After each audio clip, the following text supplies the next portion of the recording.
tentang diat. Diat itu kalau dalam bahasa kita itu denda, Pak. Jadi kalau ada orang membunuh, maka harus ada hukum qisas, yakni dia harus dibunuh juga, tapi melalui proses pengadilan. Kalau ternyata keluarganya memaafkan, dia tidak dituntut hukum qisas, maka dia wajib membayar diat, membayar denda. Dalam hukum Islam ada namanya hukum qisas. Orang yang mukul, ya dia harus dibalas pukul juga. Orang yang mukul hidung, ya dia harus dibalas hidung juga. Tapi kalau dimaafkan, maka dia harus membayar denda atau diat. Ya. Bab ad-diat, bab tentang diat. An Abi Bakar Muhammad bin Amr bin Hazm an abihi an jaddihi radhiyallahu anhu anna nabiyya sallallahu alaihi wasallam kataba ila ahli Yaman fadzakara al-haditsu fihi anna man i'tabata mu'minan qatlan an bayyinatin fa innahu qawadun illa ayyarda awliyaul maqtul wa inna fin nafsi diyah mi'atun minal ibil wa fil anfi idza u'iba jad'uhu diyah wa fil lisani ad-diyah wa fis syafataini ad-diyah wa fil zakari ad-diyah wa fil baydataini ad-diyah wa fis sulbi ad-diyah wa fil ainain ad-diyah wa fil rajulil wahidatin nisfud diyah wa fil ma'munati sulusud diyah wa fil jaifati sulusud diyah wa fil munqalati 15 minal ibil wa fi kulli isba'in min asabi'il yad war rajul ashrun minal ibil wa fis sin 5 minal ibil wa fil mu'diha 5 minal ibil wa innar rajul yaqtulu bil mar'ati wa ala ahli dhahabi alfu dinar. Rasulullah sallallahu alaihi wasallam menulis surat kepada penduduk Yaman, dan di antaranya di dalamnya Rasulullah sallallahu alaihi wasallam menyatakan annaman i'tabata mu'minan, bahwasanya siapa yang membunuh seorang mukmin secara nyata dan sengaja, maka dia harus dihukum bunuh. Jadi dituntut hukum qisas. Tapi ini berlakunya dihukum atau di negeri yang memang menerapkan syariat Islam. Kalau di negeri kita agak susah, Pak, karena kita tidak menggunakan syariat Islam. Maka kata Nabi, barang siapa yang membunuh seorang mukmin dengan sengaja, maka dia harus dihukum bunuh, yakni dituntut hukum qisas melalui sebuah proses pengadilan. Kecuali jika ahli warisnya memaafkan. Jadi kalau ahli warisnya memaafkan, dia tidak jadi dihukum bunuh, tapi dia harus membayar denda. Berapa dendanya? 100 ekor onta. 100 ekor onta ini juga ada ukurannya ontanya, Pak. Nggak boleh onta-onta yang maksud apa baru 3 bulan 2 bulan tuh dibayarkan 100 ekor, enggak. Ada ukurannya. Ada onta ukuran 3 tahun 20 ekor misalnya. Ada ukuran 4 tahun 20 ekor. Ada ukuran 5 tahun 20 ekor. Terus ada yang bunting sekian puluh ekor. Jadi ada aturan-aturannya dalam membayar dendanya. Jadi nggak sembarangan onta, nggak kemudian asal onta biar bayi juga dibayarkan, nggak. Tapi onta itu seminim-minimnya itu onta usianya 3 tahun. Jadi yang sudah mempunyai harga atau nilai. Maka kata Nabi, apabila dia dimaafkan, maka dia harus membayar denda 100 ekor onta. Kemudian kata Nabi, hidung yang dipotong habis ada dendanya. Jadi kadang kan orang melukai hidung. Dua mata yang dilukai ada dendanya. Lidah yang dilukai ada dendanya. Dua bibir yang dilukai ada dendanya. Makanya orang Arab itu Pak, kalau berantem paling cuman mulut aja, kenceng sampai bentak-bentakan, tapi nggak ada yang mau main tangan. Kenapa? Kalau udah main tangan, hidung terluka, gigi terluka, gigi terlepas, bibir terluka, di situ ada denda. Ya. Dan dendanya seminim-minimnya itu 5 ekor onta. Kalau 1 ekor onta itu kita anggap harganya misalnya 30 juta, ya kali 5 berapa itu sudah? Nah, makanya orang Arab tuh kalau ini ya sudah sekedar omong aja, tapi tidak berani memukul. Kenapa? Kalau seandainya terjadi pukulan, luka, di situ ada denda. Kalau enggak, di situ ada kisos. Dia akan dihukum balas seperti itu juga.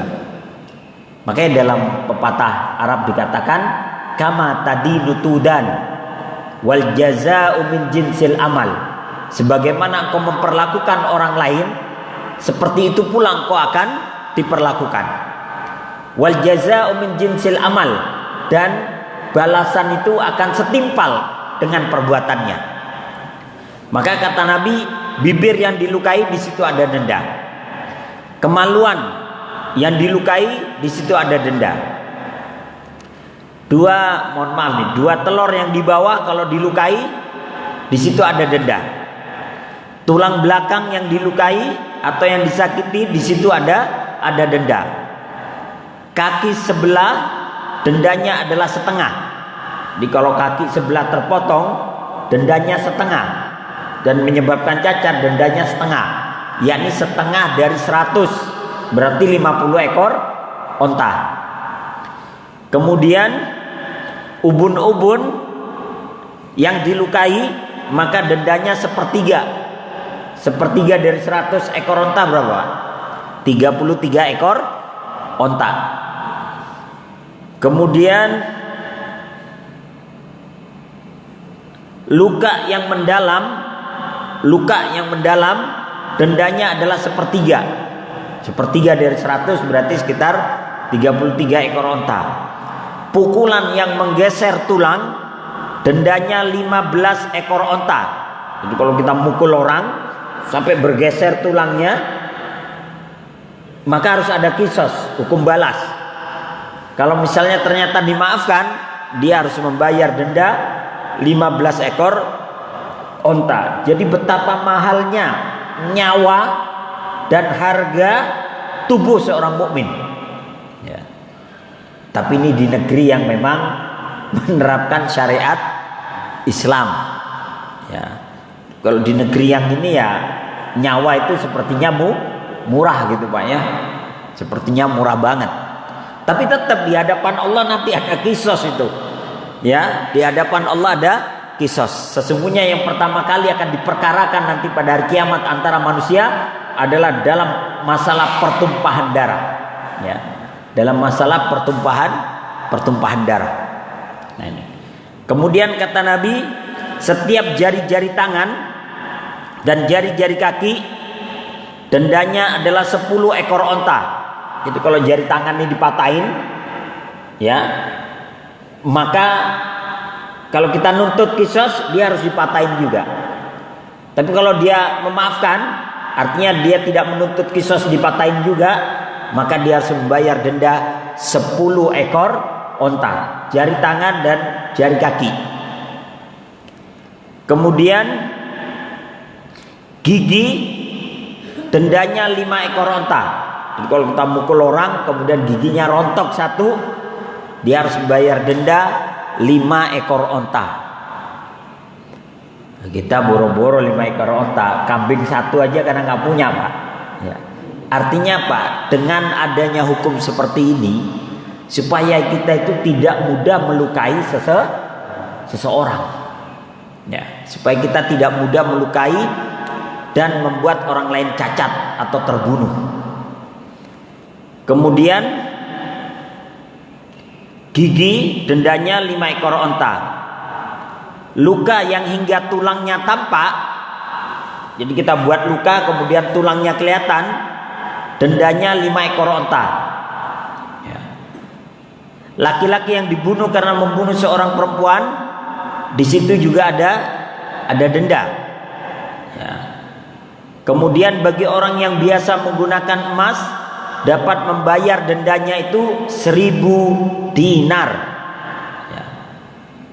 Jadi bagi orang yang biasa membayar dendanya pakai emas, berarti membayar dendanya itu 1000 dinar.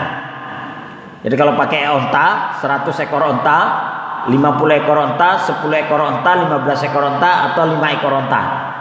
Tapi kalau dia sering menggunakan emas dalam pembayaran dendanya, maka dendanya adalah untuk pembunuhan itu 1000 dinar. Kita anggap 1 dinar yang paling rendah itu 2.500.000. Itu yang paling rendah. Tapi sekarang kayaknya dinar itu sudah lebih dari 2.500.000.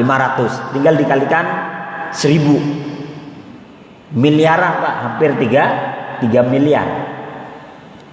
Maka dalam hukum Islam, seseorang yang sudah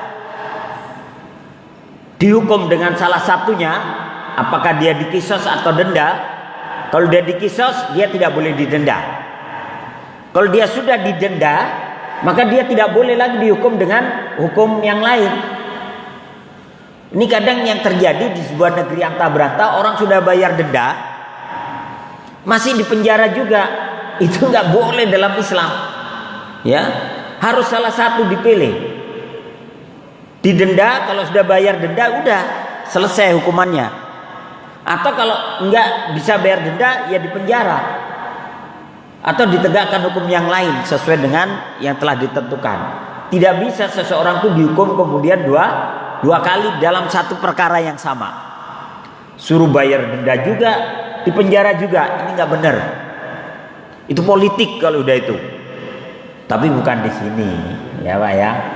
Bukan di sini. No, negeri tengah laut sono, ya. Nggak boleh, orang sudah bayar denda udah. Ya, dalam Islam itu begitu. Ya. Nah, kemudian hadis berikutnya, wa an ibni Mas'ud radhiyallahu anhu anin Nabi sallallahu alaihi wasallam qala diyatul khata ahmasan, denda bagi orang yang membunuh karena tidak sengaja adalah 1/5 ya. Jadi orang yang membunuh tidak sengaja. Jadi dalam Islam tuh kalau membunuh dengan sengaja pilihannya dia dikisos, dan kalau dimaafkan dia bayar denda. Itu kalau bunuh dengan sengaja.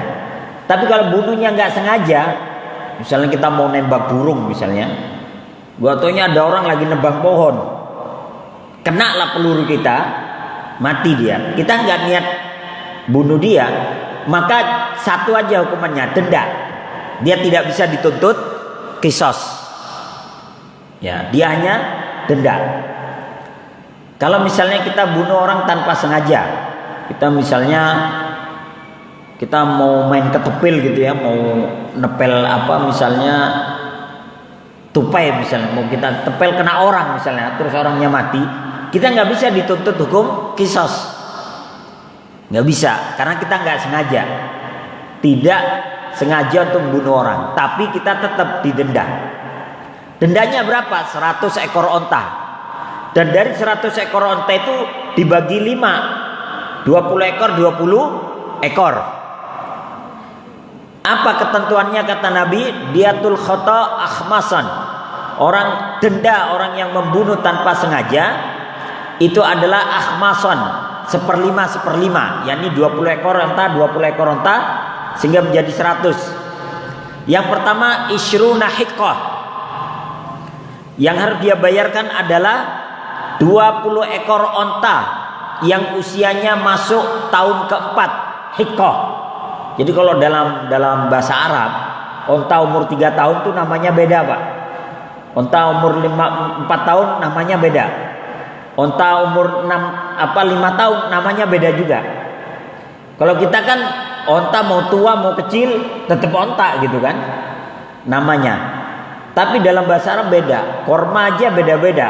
Kalau udah tua namanya tamar, nanti kalau masih muda namanya rutob. Nanti ada beberapa nama itu untuk korma. Sama onta juga begitu. Maka yang pertama yang harus dia bayarkan 20 ekor hikoh. Apa itu hikoh? Onta yang memasuki tahun keempat. Jadi onta yang usianya masuk tahun keempat. Ini 20 ekor onta. Yang berikutnya 20 ekor jada'ah. Jada'ah itu onta yang sudah masuk tahun kelima. Jada'ah. Kemudian 20 ekor onta bintu labun, yakni onta betina yang masuk tahun ketiga. Bintu labun, jadi onta betina yang masuk tahun ketiga. Ini 20 ekor, ini sudah 60. Kemudian ditambah 20 ekor ibnu labun, dan ditambahkan dengan 20 ekor ibnu labun, ditambahkan 20 ekor ibnu labun, 20 ekor onta jantan yang masuk usia ketiga tahun. Jadi ada aturannya. Nah 20-nya lagi apa? 20 ekor onta betina yang bunting. Nah yang bunting nih yang gak susah nyarinya Pak. Ya, harus cari test pack dulu kita ya. Ini hamil apa enggak dan sebagainya. Tapi intinya 20 ekor itu yang hamil sisanya. Sehingga tidak beberapa lama dia mendapatkan onta itu 20 ekor onta minimal dia beranak. Jadi inilah harga nyawa seorang muslim. Ya. Betapa mahalnya dan betapa luar biasanya nyawa seorang muslim. Ya, makanya kata dia dunia, hancurnya dunia atau hilangnya dunia ini itu lebih ringan daripada hilangnya nyawa seorang mukmin di hadapan Allah Subhanahu wa taala. Maka hati-hati jangan menumpahkan darah seorang mukmin. Maka nanti yang pertama kali akan dihisab pada hari kiamat, perkara antara satu orang dengan orang yang lainnya adalah perkara pertumpahan darah, yakni masalah membunuh dan menyakiti fisik orang lain. Maka hati-hati. Kalau tidak selesai di dunia, Allah selesaikan di akhirat. Seseorang yang tidak bisa ditegakkan hukum syariat di dunia tetap akan dituntut nanti di akhirat. Orang berzina nggak bisa dirajam di dunia karena kendala hukum dan sebagainya. Nanti tetap akan ditegakkan hukum di hadapan Allah. Tobat wajib. Tapi apakah nanti Allah tegakkan kembali atau tidak? Itu kembali kepada Allah Subhanahu wa taala. Yaghfiru liman yasha wa yu'adzibu man yasha. Sama seperti itu. Orang yang membunuh kemudian tidak bisa ditegakkan qisas dan tidak bisa bayar denda akan ditegakkan nanti di hadapan Allah. Karena setiap kita akan menuntut sebuah keadilan nanti di hadapan Allah. Makanya setelah kita menyeberang Shiratal Mustaqim, jembatan yang lebih tipis daripada rambut yang dibelah itu, setelah kita selamat dari jembatan itu, ada satu jembatan yang luas, yang itu membentang antara neraka jahanam dan pintu surga. Jembatan yang luas dan lebar itu disebut qantoroh. Nah di dalam qantoroh inilah seseorang akan menuntut balas. Ya Allah, fulan dulu pernah memukul saya dan belum ditegakkan keadilan ketika di dunia. Kami menuntut keadilan kepadamu. Maka Allah akan berfirman, apa maumu? Saya menginginkan setengah dari amalnya diberikan kepada saya. Maka setengah amalnya diberikan kepada orang itu. Ada yang nuntut lagi, ya Allah dulu fulan mengambil tanah saya, si fulan dulu melakukan ini dan itu kepada saya, dan tidak selesai di dunia. Kami tuntut keadilan sampai amalnya habis. Maka itulah orang-orang yang muflis, orang-orang yang bangkrut, udah selamat dari jembatan Sirat, akhirnya dia diseret lagi ke neraka jahanam. Memang tidak kekal, tidak kekal dia dimasukkan neraka. Cuman sehari di neraka itu seperti seribu tahun kehidupan dunia. Naudzubillahi min dalik. Maka kalau ada perkara-perkara yang harus selesaikan di dunia, minta selesai di dunia. Ya, minta selesai di dunia. Mengapa setiap kita menyolatkan jenazah, kita selalu diminta untuk memaafkan jenazah tersebut? Kenapa? Supaya tidak ada lagi perkara antara kita dengan mereka di satu tempat yang bernama Qantoroh. Ya, nah ini. Kemudian hadis berikutnya,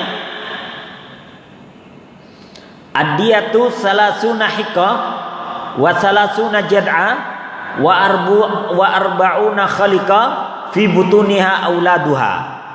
Dalam riwayat yang lain, membayar 100 ekor onta. Kalau tadi 20 Pak ya, 20 ekor onta usia 5 tahun, 20 ekor onta usia 4 tahun, 20 ekor onta jantan usia 3 tahun, 20 ekor onta betina usia 3 tahun. Kemudian ditambah 20 ekor yang bunting. Tapi dalam riwayat yang lain boleh dibayarkan 30 ekor hikoh, 30 ekor onta yang masuk usia 4 tahun. Ya, 30 ekor. Kemudian ditambah 30 ekor jada'ah, 30 ekor onta yang masuk usia 5 tahun. Berarti sudah 60 ini. 60. Ditambah 40 ekor onta yang bunting. Ya, 40. Jadi 40 tambah 60 semua 100. Ya, cuman kalau 40 ekor onta yang bunting memang agak berat nyarinya ini. Karena pada masa Nabi pernah Nabi itu harus membayar denda. Jadi ketika itu Nabi mengirimkan 70 orang yang hafal Al-Quran ke 3 suku. Ternyata 70 orang ini dibantai semua. Dan itulah yang menyebabkan terjadinya qunut nazilah. Jadi ketika terjadi pembantaian terhadap seorang mukmin, boleh kita berdoa dengan qunut nazilah, agar orang-orang yang membantai itu dibinasakan oleh Allah. Dari 70 orang yang dibantai ini, 1 orang yang selamat dalam keadaan terluka. Dia lari tuh, berhasil selamat. Nah, ketika dia berteduh di sebuah pohon di tengah-tengah padang pasir, dia berteduh dalam keadaan terluka. Datang 2 orang Yahudi yang dalam perjalanan juga berteduh di situ. Ya dulu kan nggak ada halte Pak ya, nggak ada Pertamina gitulah istilahnya ya. Cuman ada 1 pohon aja di tengah-tengah padang pasir. Orang berteduh di situ. Nah, ketika seorang mukmin ini berteduh, datang 2 orang Yahudi berteduh bawa pedang juga.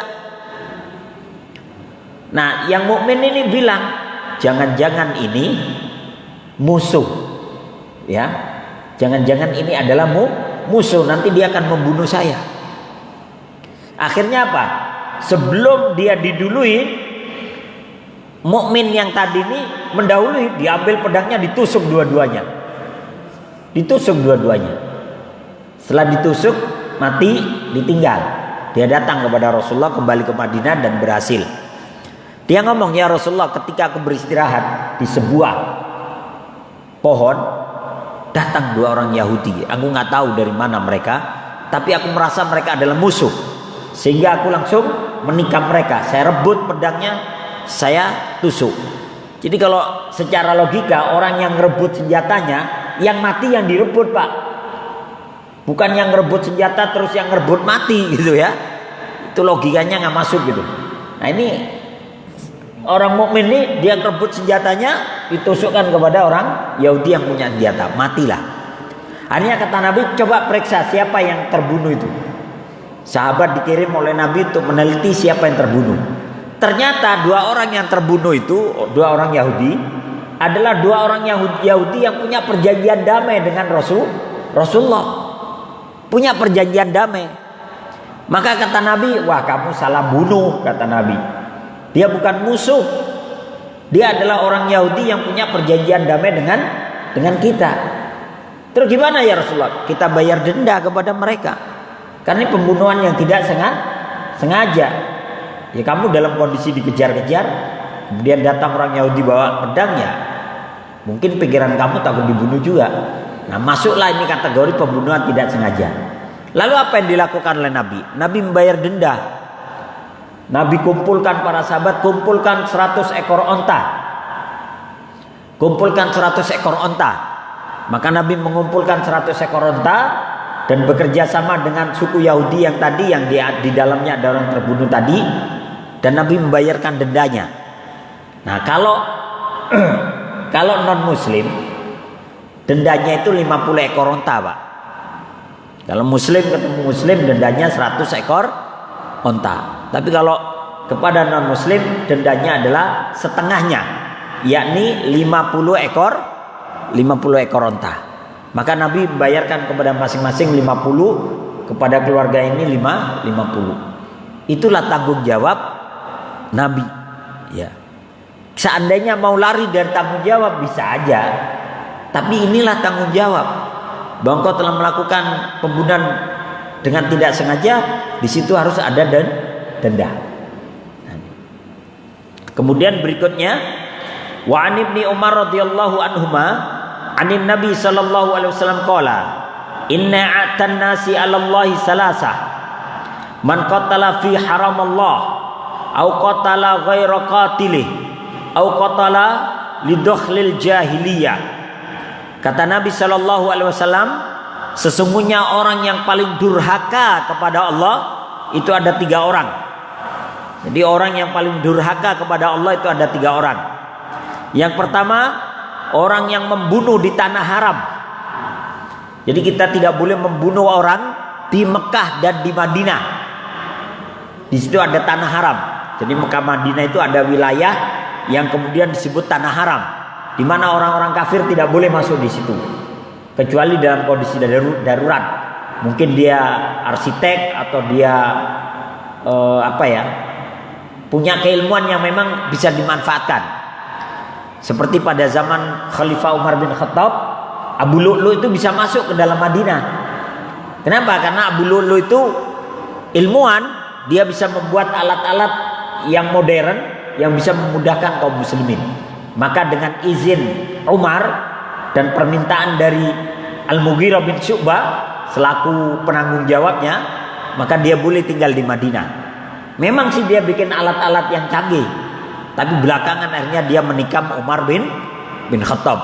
Sehingga menurut sejarawan, masuknya Abu Lu'lu ke dalam kota Madinah, di mana di situ diharamkan orang-orang kafir, adalah sebuah konspirasi 3 negara, Persia, Romawi, dan Yahudi ketika itu, Khaybar. Ya.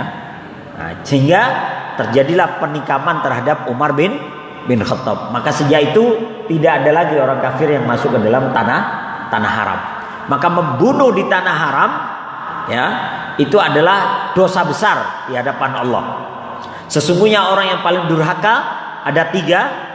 Yang pertama adalah orang yang membunuh di tanah haram, di Mekah atau di Madinah. Yang kedua, orang yang membunuh orang yang tidak membunuh.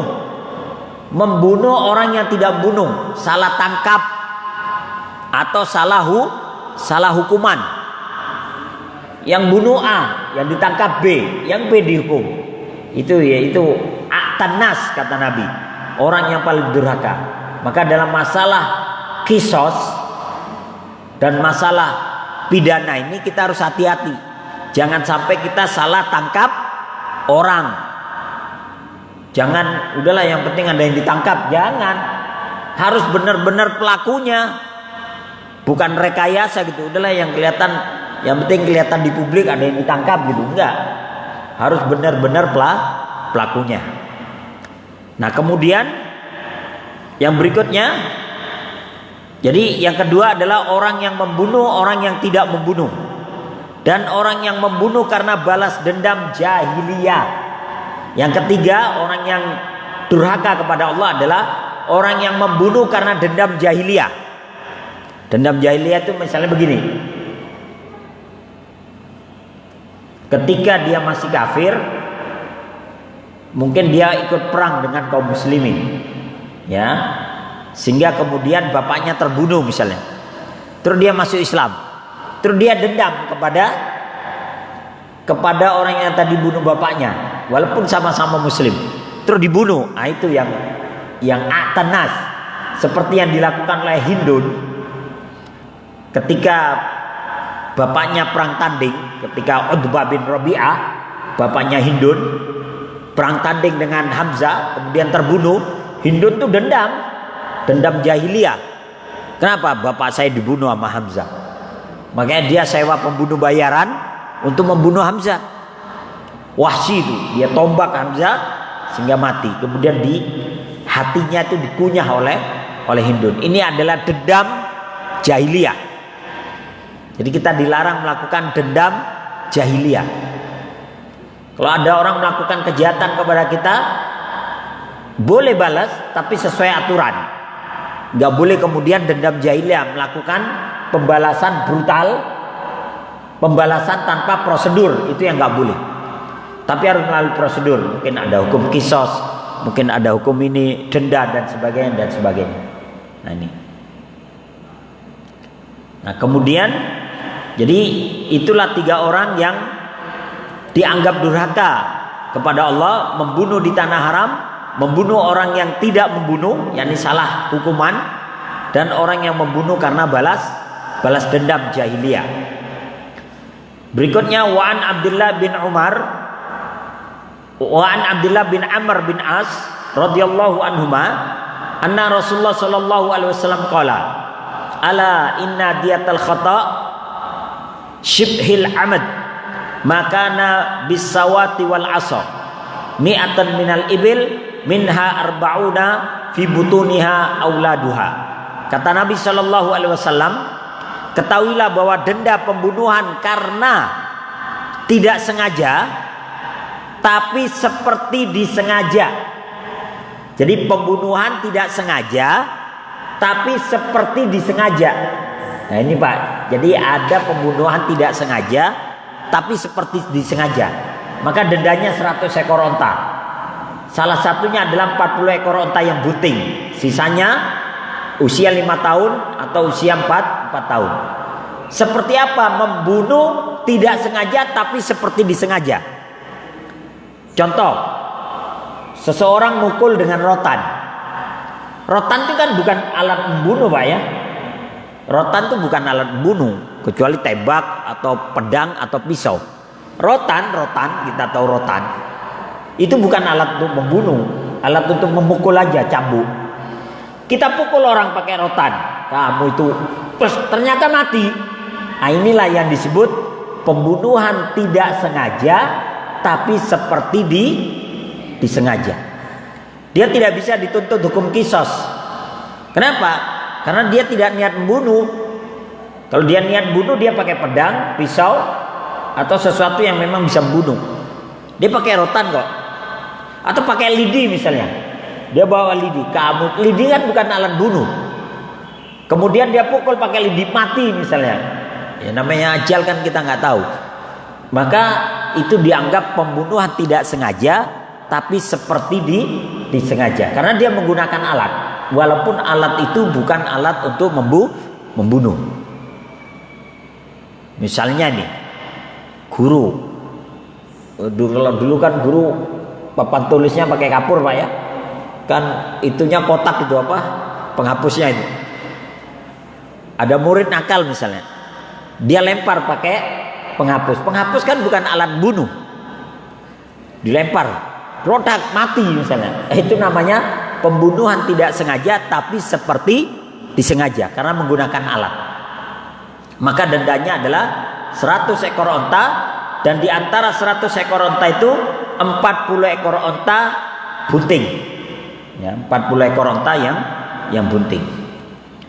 Kemudian wa an Ibnu Abbas radhiyallahu anhuma anin Nabi sallallahu alaihi wasallam qala hadhihi wa hadhihi sawaun yakni al-khunsara wal ibham diyatul asabi sawaun wal asnan sawaun as-saniya wad dars sawaun diatun asabi al-yadain warujal sawaun asyratun minal ibil likulli isbi'. Kata Nabi sallallahu alaihi wasallam, jari ini, ibu jari dengan jari kelingking ini sama dendanya. Jadi enggak kemudian oh ini lebih gemuk, lebih banyak gitu misalnya. Enggak. Tetap jari jempol dengan jari kelingking dendanya tetap sama, yakni 10 ekor onta.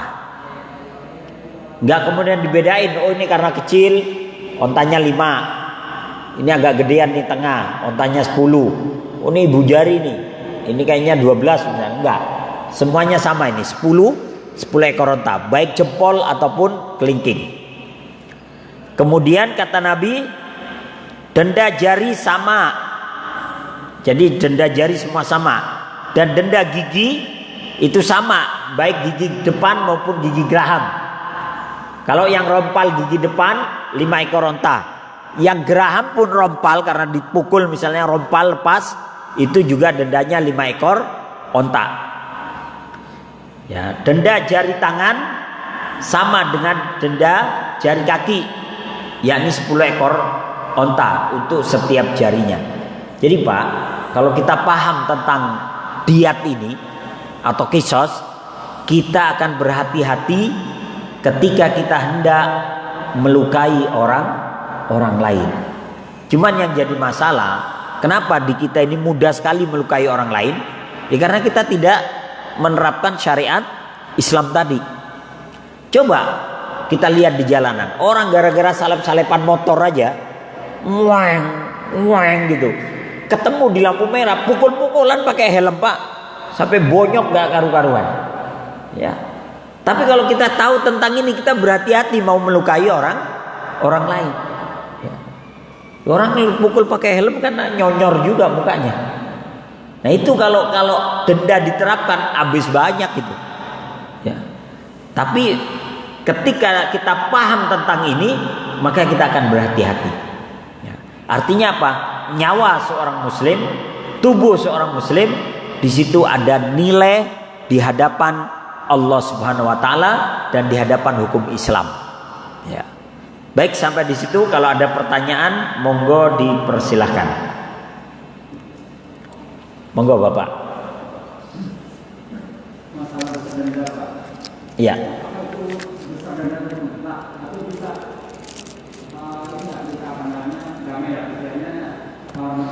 Oh ya.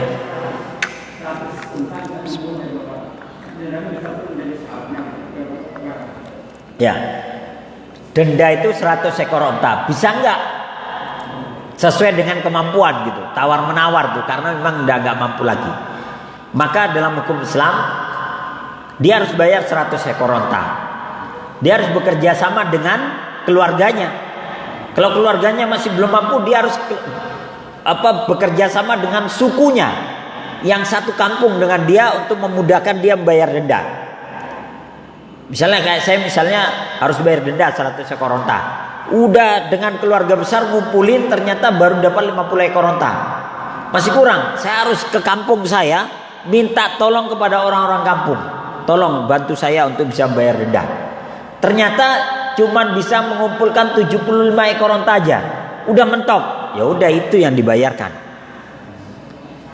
Tapi harus usaha maksimal dulu, bisa mengumpulkan 100 ekor onta. Tapi kalau ternyata nggak bisa, ini udah maksimal nih, udah nyari kemana-mana udah nggak dapat lagi udah. Kita sanggupnya 75. Ya udah, apa boleh buat 75 ekor onta ya. Jadi artinya harus ada usaha maksimal dulu. Bekerja sama dengan keluarga besarnya. Kalau tidak, dengan keluarga yang satu kampungnya. Kalau dalam bahasa Arabnya itu satu bani. Satu bani gitu, satu sukunya. Kalau bani itu biasanya orangnya sekitar 2000 sampai 3000 orang, Pak. Misalnya Bani Quraisy itu isinya bisa 2000 orang atau 1500 orang atau lebih dari itu. Nah mereka membantu semua itu satu bani. Ya kalau dia nggak bisa satu bani dari dia, mungkin bisa bekerja sama dengan bani istrinya misalnya. Dia kan misalnya punya istri, tolong dong suku kamu suruh bantu saya. Nah dulu begitu caranya Pak, saling membantu antar suku. Dulu pada zaman Pak SBY kalau nggak salah ya, ada salah satu TKW kita Saya lupa namanya itu waktu itu. TKW kita itu yang membunuh majikannya karena mau diperkosa. Akhirnya dia harus dihukumi hukuman mati, pancung. Tapi lobby-lobby pemerintah ketika itu, Pak SBY dan Menteri Luar Negerinya, lobby, akhirnya dimaafkan oleh keluarga besar yang dibunuh. Ya udahlah, yang salah tuan kita lah karena memang mau memperkosa. Udah dimaafkan, tapi membayar denda. Dendanya waktu itu 4 miliar apa 2,5 miliar. Awalnya minta 4 miliar. Awalnya dendanya minta 4 miliar. Akhirnya turun-turun jadi 2,5 miliar apa. Patungan itu Pak, netizen itu patungan. Jadi pemerintah membayarkan sekian, terus dibukalah donasi. Open donasi gitu, dibuka donasi, udah masuk ke rekening itu, ternyata terkumpul sampai berapa miliar gitu, dibayarkan ke sana, sisanya diberikan kepada TKW itu. Udah dia selamat, dapat lagi itu. Nah caranya begitu, membantu seseorang untuk membayarkan denda. Kalau bahasa kita itu open donasi. Ya kayak kemarin tuh yang 6 orang terbunuh itu di jalan tol, dibuka open donasi. Sebentar kan terkumpul 1 miliar berapa itu? 1,7 miliar kalau nggak salah. Cepat. Ya kalau ditanggung rame-rame cepat. Ya kalau ditanggung semajid doang bengek. Ya Pak ya. Maka rame-rame, maka disitulah cara membayarkan dendanya. Kalau rame-rame ya maksimal 100 ekor onta dapat. Ya. Tapi kalau cuman satu suku aja ya bisa nggak dapat. Ya, makanya Nabi dulu ketika membayar denda semua kumpulkan muhajirin dan ansor. Kemudian Nabi juga masih minta kepada suku Yahudi itu, bisa nggak kalian kumpulkan sekian onta untuk membayarkan ini? Nanti kami bayarkan kalau kami mendapatkan onta harta rampasan perang atau onta zakat atau onta ini. Oh iya, akhirnya dikumpulkan. Jadi membayar dendanya bekerja sama dengan banyak pihak supaya benar-benar denda itu terbayar. Tapi Pak, kalau proses hukum itu seperti ini, bayar denda seperti itu, yang dibunuh sedikit. Kenapa? Orang mikir nanti kalau saya bunuh bayar denda banyak amat, mending nggak bunuh gitu. Tapi karena nggak ada denda, nggak ada hukuman, misalnya orang bunuh-bunuh seenaknya nanti akhirnya. Jadi inilah kenapa ada hukum dalam Islam, ada denda. Itu denda itu juga nggak ringan gitu ya. Sehingga orang kan berpikir 1000 kali untuk membunuh orang lain atau melukai orang lain. Begitu Pak ya. Wallahu a'lam bishawab. Ada lagi? Ya, monggo silakan Bapak. Kebanyakan orang bersyukur kan mendapat kenikmatan. Iya. Ada orang yang bersyukur karena musibah. Contohnya apa? Oh ya. Jadi dulu ada beberapa ulama, tapi ini tidak dianjurkan. Ada beberapa ulama dulu, saya lupa namanya. Dia berdoa begini, ya Allah, kalau sakit itu membuat Engkau ridho kepadaku, berikan aku sakit. Jadi musibah atau dia begini, ya Allah, kalau musibah ini membuat Engkau ridho kepadaku, tambahin lagi musibahnya. Ada yang doa begitu. Kan itu kayak orang bersyukur artinya. Tapi itu tidak dianjurkan. Itu orang-orang tertentu aja. Biasanya mohon maaf para sufi gitu itu ya. Para sufi itu. Ya Allah, kalau sakit ini membuat Kau ridho kepadaku, tambahin sakitnya. Begitu. Ya Allah, kalau misalnya musibah ini membuat Engkau ridho kepadaku, tambahin musibahnya. Ada yang doa begitu. Tapi kita tidak dianjurkan. Justru kita dianjurkannya, ya Allah, angkat musibah ini, angkat penyakit ini.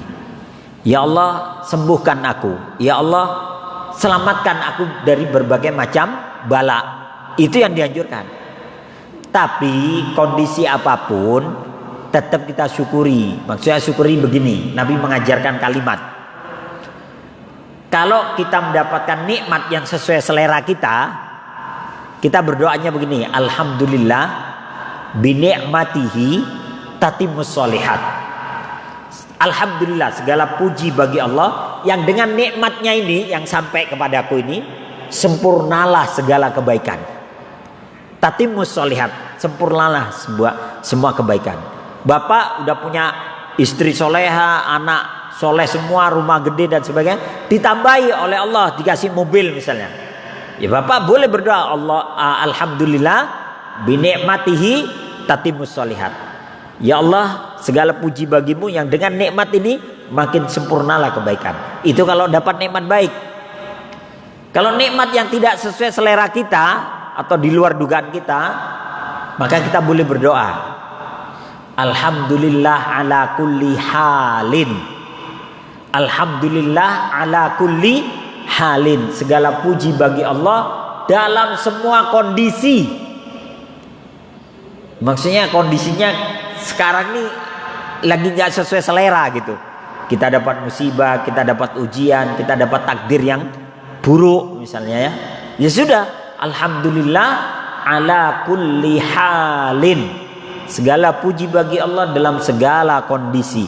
Walaupun kondisinya kita lagi pedih, lagi sedih, lagi sakit, lagi dikhianatin, mungkin lagi disakitin, lagi apa dan sebagainya.